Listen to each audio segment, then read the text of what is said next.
Good afternoon, everybody.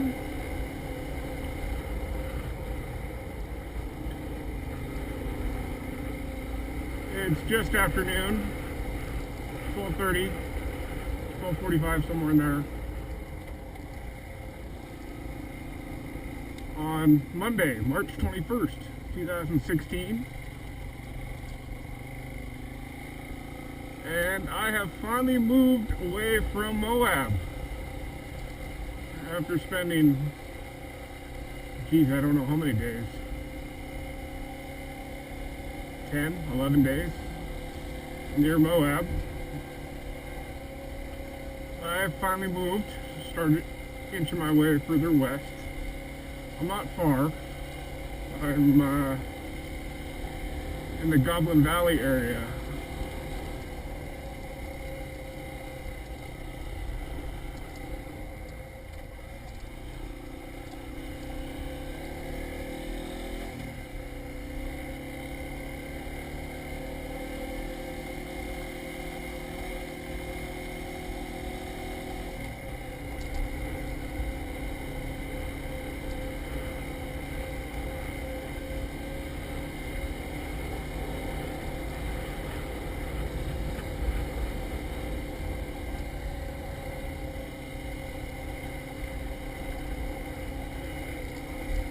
This could also be called the San Rafael Swell area. And there's a whole bunch of different BLM land roads and stuff back here.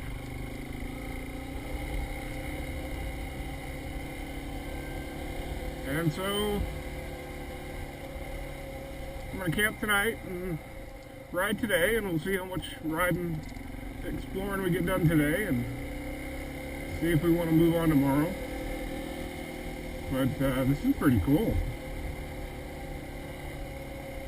Anyway, thanks for hanging out, and we'll have a fun day, hopefully.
Welcome to Temple Mountain. That's pretty cool.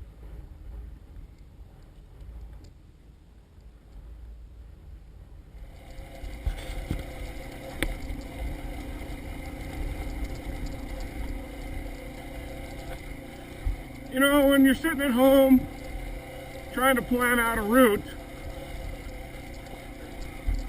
and everything is flat on the map, you just really don't know what it's going to end up like. And this is certainly not a smooth gravel road that I kind of envisioned this would be. Not that I'm disappointed. I'm, very thankful I'm on the TW. And just had almost 2 weeks of Moab experience under my belt. Knocking the rust off and remembering how to ride again. Ugh. So it's fun, but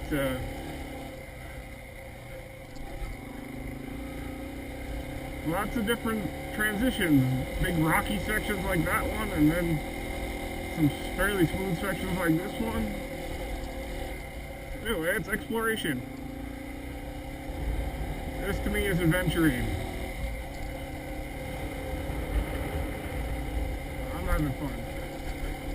Now that I'm alone, not with my TW group in Moab, I'm carrying a lot more stuff on the bike just because, stuff can happen out here. I wanted to be a little more prepared. I can definitely feel the weight from riding last week. But I have my Rotopax containers on. I have a 1 gallon filled with gasoline and another gallon filled with water. Just because this kid from Northwest Washington doesn't want to get stuck out in one of these areas without some water. I'm normally riding with my Camelback, which is built into my EVSG6 ballistic jersey.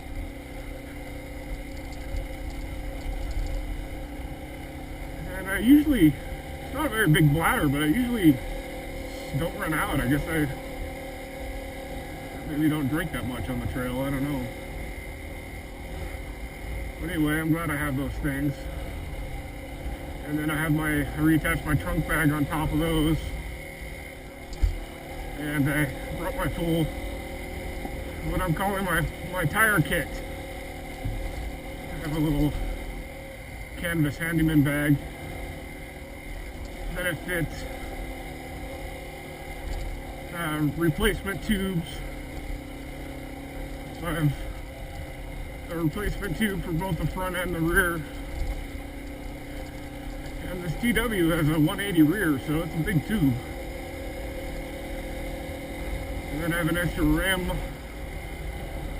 liner, which is what kind of just lines the inner part of the rim that the spokes build into the rim and just help for puncture protection for the rim, or excuse me, for the tube. And then I have my cycle pump, which is a pump I can run off of my bike power, off the battery tender lead. And then I also carry my other little kit, which is a bicycle tube repair kit, which I can use if I get a little puncture or something. And like while in Moab, I wasn't carrying my full tire kit. I still carried a bicycle CO2 inflator thing, which is has the CO2 cartridges thread on, and then the unit itself is basically a valve. It pushes onto your valve stem, and you push down on it, opening the valve, and the CO2 will inflate your tire. So I carry that with a tube on it, and then 3 extra tubes or cartridges of CO2. And with this jagged rock out here, although we had quite a bit in Moab too,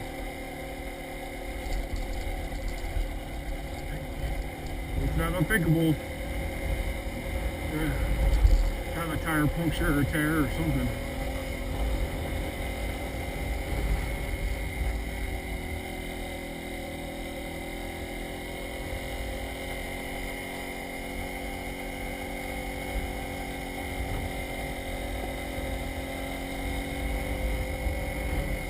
I'm hoping it's like rain gear. It always seems like when you put on your rain gear or carry your rain gear, you never actually use it. So, and then of course if you don't have it, that's when you need it.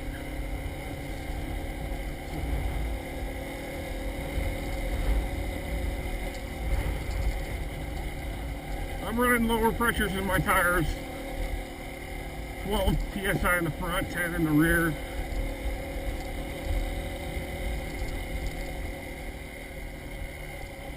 Seems to be a pretty good balance.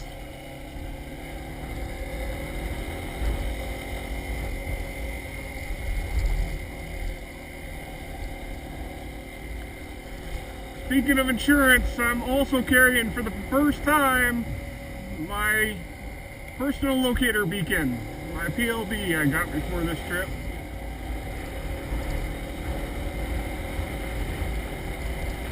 It's in my shirt pocket, so it's on my body.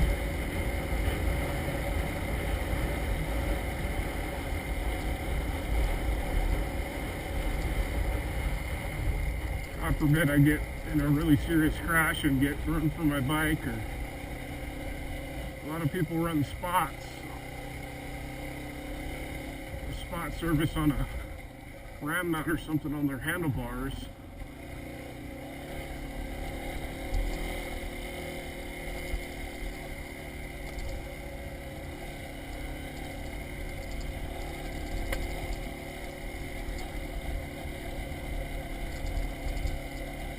But I've heard people make the point, well, what if you get in an accident or something where you're thrown from your bike and you hurt yourself and you need that thing right now?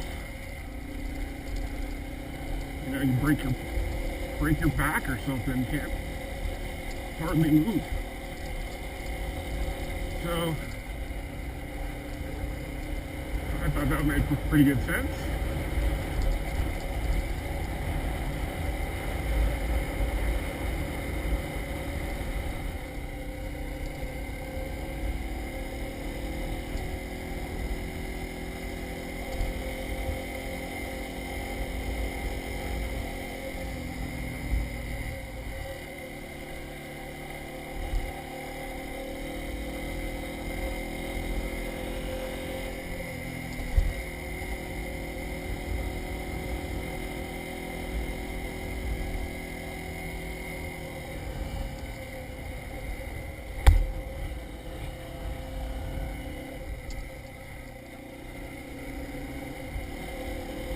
I found trees at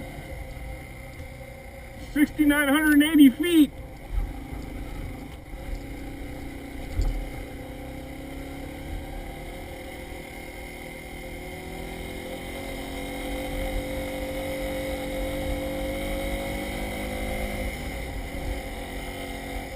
I got the idea for this route, and a lot of the ones I'm planning to do while I'm in Utah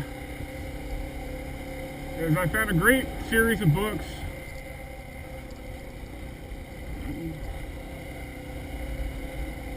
and they're on a state-by-state basis. There's not a lot of them, half a dozen of them or whatever, but they're called byways.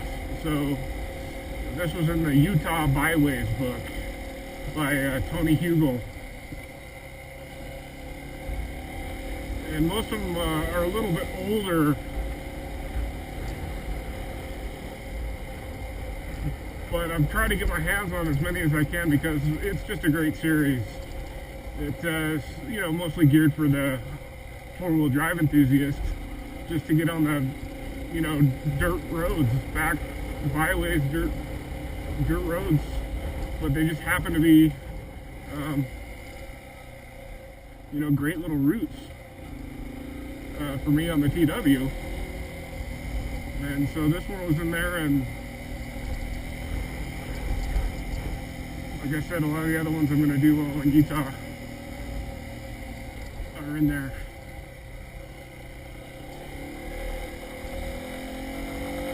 But if you're into this kind of thing, look for that series of books and pick them up. They're pretty good.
Fine powdery dirt or sand or whatever it is sure tough, man. You just get deep all of a sudden. and make it so easy to wash out.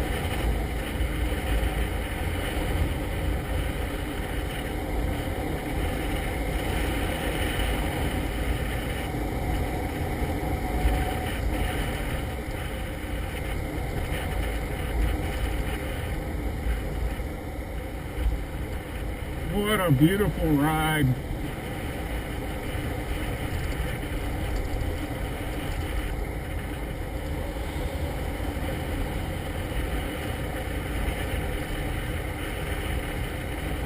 I had no idea it was going to be like this when I planned this route.